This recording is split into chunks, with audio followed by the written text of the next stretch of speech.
تعالى بقى دلوقتي ناخد اسم الآلة. اسم الآلة ده اسم مشتق من الفعل الثلاثي المتعدي للدلالة على الأداة التي يحدث الفعل بواسطتها، آلة حدوث الفعل. ومش كله مشتق على فكرة، في مشتق وفي جامد، في قياسي وغير قياسي. احنا هنوضح الكلام ده كله. تعال ناخد مثال معين. نشر النجار الخشب. الفعل النشر هنا ثلاثي ومتعدي. يعني متعدي يعني نصب مفعول به. خلاص، نشر فعل ماض، النجار فاعل، الخشب مفعول به منصوب علامة نصب الفتح. لما نيجي نعمل صياغة لاسم الآلة من الفعل نشر تبقى منشار، المنشار اللي بينشر بيه الخشب. يبقى نشر النجار الخشب بالمنشار. كلمة المنشار الأداة التي حدث بها الفعل. شاكوش والبتاع ومش عارف ايه، أدوات.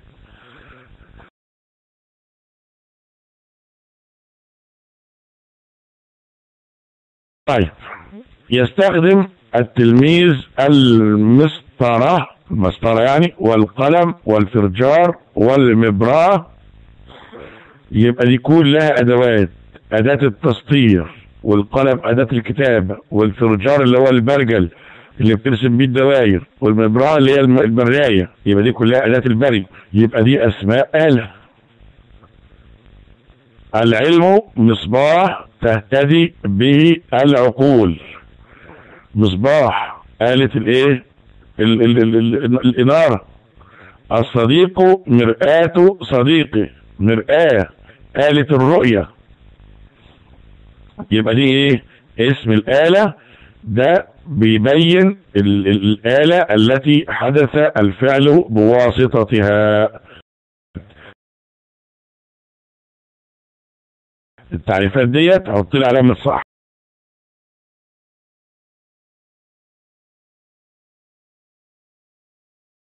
ننجز الله يصلح حالكم.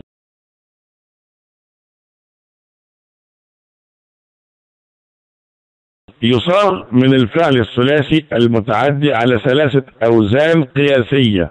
هتحفظ الأوزان دي لأن دي أوزان قياسية، يعني ممكن تعمل قياس عليهم.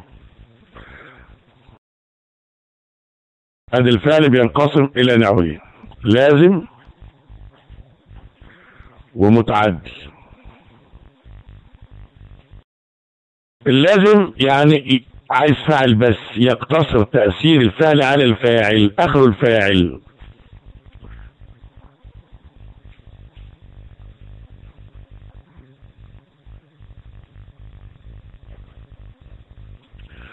المتعدي يعني مش مكفيه الفاعل بس، يتعدى الفاعل إلى المفعول. المتعدي ده بينقسم بدوره لقسمين: متعدي لمفعول واحد، ومتعدي لمفعولين. المتعدي لمفعولين ده بينقسم لنوعين. النوعين دول، المفعولين دول، أصلهما المبتدأ والخبر، أو ليس أصلهما المبتدأ والخبر. يبقى أنا لما بقول إني أنا بحتاج الفعل اللازم، يبقى أنا شغال على الفعل ده. متعدي المفعول واحد زي إيه؟ متعدي المفعول واحد زي إيه؟ نجيب لك مثال. مثلا ذاكر محمد الدرس. ذاكر فعل ماضي، محمد فاعل، ودرس مفعول به. خلاص خلص. طيب، المتعدي لمفعولين اصلهما المبتدا والخبر. ظن محمد الدرس سهلا ظن فعل ماض ومحمد فاعل والدرس المفعول اول وسهل المفعول تاني. لو جبت الدرس سهل ديت المفعول الاول والمفعول التاني وعملت منهم جملة هيعملوا لك جملة اسمية. الدرس سهل مبتدأ وخبر. المفعولين ليس اصلهما المبتدأ والخبر، هتقول اعطى محمد الفقيرة قرشا. شوف البخل بتاع الولد. اعطى فعل ماض ومحمد فاعل والفقيرة مفعول اول وقرشا مفعول تاني. لو جيت خدت المفعولين دول الفقير قرش وعملت منهم جملة مش هيدولك معنى مبتدأ وخبر. الفقير قرش، ايه الفقير قرش دي؟ ايه ده ولا لا ريحة الطعم؟ ما تنفعش مبتدأ وخبر. انما الدرس سهل تنفع مبتدأ وخبر. يبقى الفعل يا لازم يا متعدي. اللازم له فعل بس تأثيره يقتصر على الفعل. المتعدي يتعدى الفعل للمفعول وبينقسم لمفعول واحد او لمفعولين. المفعولين اصلهم المبتدأ والخبر وليس اصلهم المبتدأ والخبر. يعني الكلمات اللي بتبقى ليها اولا الكلمات اللي الافعال اللي هي دي لازم تتحفظ، اللي بتنصب مفعولين اصلهم المبتدأ والخبر او ليس اصلهم المبتدأ والخبر، لازم دول يتحفظوا. اللي اصلهم المبتدأ والخبر اللي هي افعال الظن واليقين والرجحان، ودي خدتها السنه اللي فاتت او السنه اللي قبلها. ظن وحسب وزعم وخال والف ووجد ورأى بمعنى علم. اللي ليس اصلهم المبتدأ والخبر لافعال الشحاته بيسموها منح ومنع واعطى والبس وكسى. دي ايه؟ ليس اصلهم المبتدأ والخبر. دي حاجات تدور عليها وتحفظها. خلاص فهمت؟ عشان نشتغل. حاضر يا مستر. اخر متعدي يعني لمفعولين لمفعولين اصلهما المبتدأ والخبر. لمفعولين اصلهما المبتدأ والخبر. رحت واخد المفعولين وعملت بيهم مبتدأ وخبر يعني جمله اسميه. الثانيه متعدي المفعولين ليس اصلهما المبتدأ والخبر. رحت جايب المفعولين وعملت منهم جمله اسميه ما نفعتش. اتفهمت؟ بقول لك انا عايز اضربك علقه. الثلاثي المتعدي هي كلمه المتعدي بالشعال ومفعل ومفعله. الثلاث اوزان دول اوزان قياسيه. حاضر يا منى. اخلص بس حاجه عشان خاطر ما ايه، ولا انت عايزه حاجه ارجنت يعني؟ اخدك قبل ما نشتغل. قولي. لا يا مستر، خلص حضرتك وبعديها ابقى اسال. قياسيه، معنى قياسيه يعني ايه؟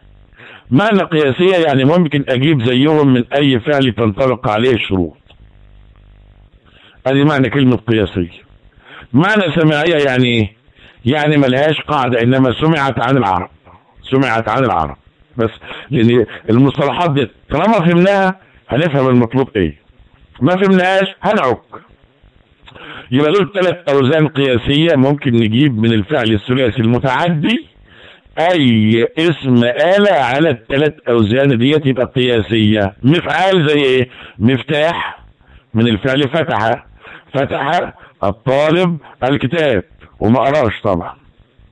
طب منشار، نشر النجار الخشبة بالمنشار.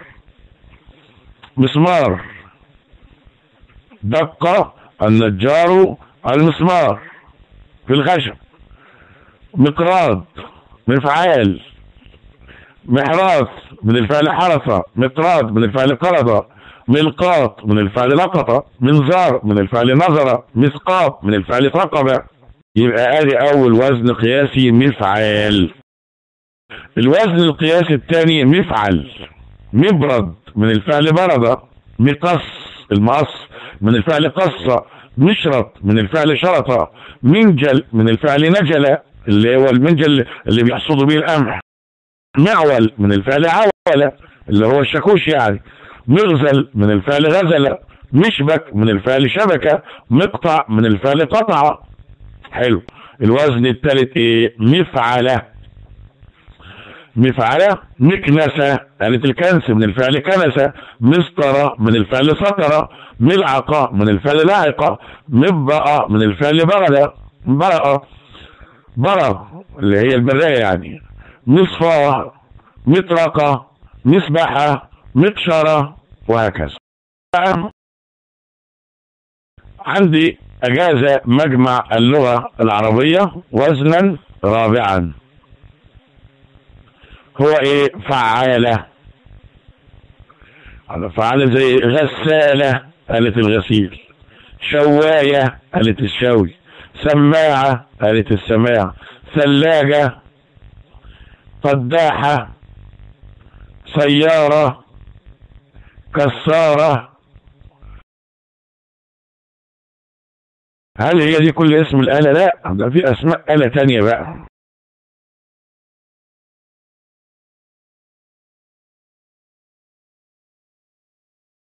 فاعلة، ساقية، فاعول، حاسوب، ناقوس.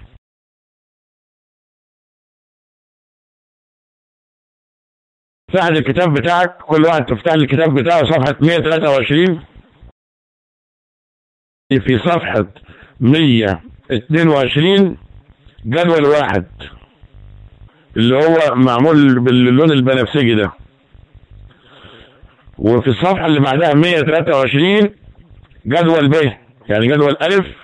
في الصفحة اللي 122 جدول ب البرتقالي ده اللي معمول في صفحة 123، وجدول ج اللي تحته على طول. جدول ألف فيه أسماء الآلة المشتقة بالأوزان اللي احنا لسه قايلينها، الثلاث أوزان اللي هي مفعال زي منشار، ومفعل زي مبرد، ومفعلة زي مكنسة. الثلاثة القياسي القدام. الجدول رقم ب اللي بعديه جايب لك اسماء آلة مشتقة لها اوزان حديثة اللي احنا قلنا عليها اضافها مجمع اللغة العربية، واللي احنا بنستخدمها: غسالة، فعالة من الفعل غسلة، حاسوب ده اسم الآلة، آلة الحساب اللي هي الكمبيوتر يعني، وزنه فاعول، فعله حسبة، ساقية، فاعلة من الفعل سقى، خزانة، فعالة من الفعل خزنة. يبقى عندي فعالة وفاعول وفاعلة وفعالة، ده أوزان مشتقة حديثة، أوزان مشتقة حديثة. السؤال الجدول رقم ج، الجدول رقم ج جاب لك اسم آلة جامد يعني ملوش فعل. استنى يا محمد وافهم اللي انا بقوله الاول. ملوش فعل يعني مش بيتاخد من غيره. يعني ايه؟ احنا قلنا ايه؟ منشار من الفعل نشرة، مبرد من الفعل برد، مكنسة من الفعل كنسة، خلاص يبقى ده له اصل من الفعل. طيب غسالة من الفعل غسلة، يبقى ده مشتق له اصل من الفعل. خزانة من الفعل خزنة، يبقى له اصل من الفعل. لا، تعالى بقى للايه؟ للاسماء الجامدة. اسم آلة جامد يعني مش متاخد من فعل، زي مسمار، زي شاكوش، مفيش حاجة اسمها فعل شكشة، مفيش. زي قلم جامد، مفيش فعل اسمه قلمة. زي القدوم، القدوم اللي بيدقوا بيه، يبقى ده جامد. سكين، شوكة، سندان. السندان ده اللي عند الحداد، الحديدة تبقى قدامه كده ويحط الحديدة اللي مسخنها ويجيب الشاكوش ويضرب عليها، اسمها سندان. ساطور اللي عند الجزار اللي بيكسر بيه العظم. فأس بتاعت الفلاح اللي بيعمل بيها الأرض. سيف معروفة، رمح معروفة. يبقى دي اسمها اسم آلة جامد يعني ليس مشتقا، يعني مش بتاخد من فعل، ملوش فعل. مسمار، شاكوش، قلم، قدوم، سكين، شوكة، سندان، ساطور، فأس، سيف، رمح. يبقى اسم الآلة عندك ثلاث حاجات. اسم آلة مشتق قديما الثلاث أوزان اللي اتفقنا عليهم: مفعال ومفعل ومفعلة. اسم آلة مشتق حديثا اللي هو فعالة وفاعول وفاعلة وفعالة. اسم آلة جامد ده مش متاخد من أي فعل، زي مسمار وشاكوش وقلم وقدوم وسكين والكلام ده كله.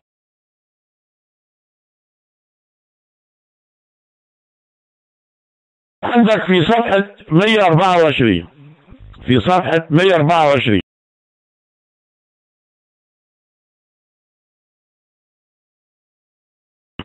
قال لك الاسماء الآلة يا مشتقة يا جامدة، يا مشتقة يا جامدة، قسمها لتقسيمتين. ورزق المشتقة قال لك نوعين: اسم آلة مشتقة لها أوزان قديمة ومعروفة اللي احنا خدناها في جدول واحد ألف. اسم آلة حديثة مشتقة ولها أوزانها جدول ب. آلات الجامدة جدول ج.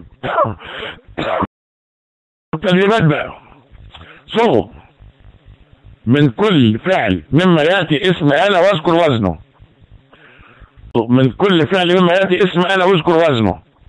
شرط، عايز اسم آلة من الفعل شرط. لؤي. نشرب، يبقى على وقت نفعل. برافو عليك. حي لؤي. حي لؤي. زياد. كوى. مكواه على وزن مفعال. مكواه على وزن مفعالة. حي زياد.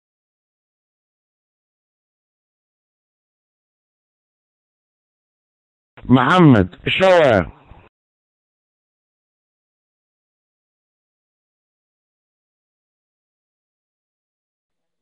شوى هتبقى شواية على وزن فعالة.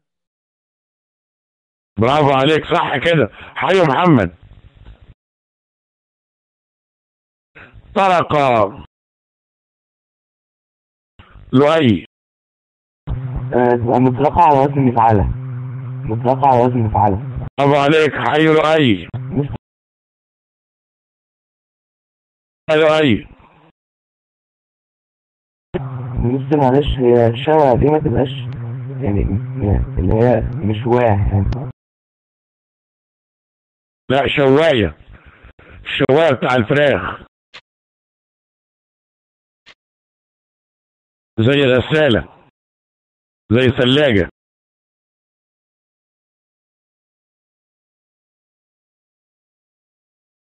شكرا. يلا يا زياد. صعدة.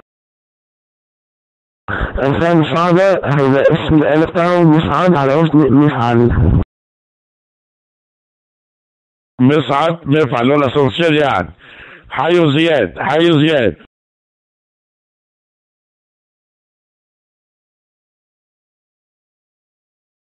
بين فيما يأتي اسم الآلة القياسي والسماعي. القياسي والسماعي. سيف.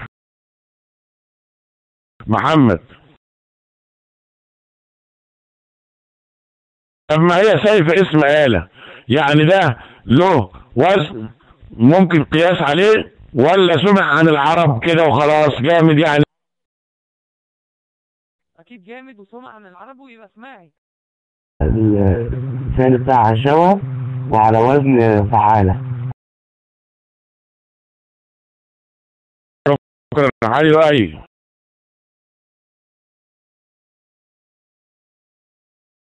رمح. زياد. رمح حضرتك هو اسم الآلة سماعي. حيو زياد. محمد. قرطاس.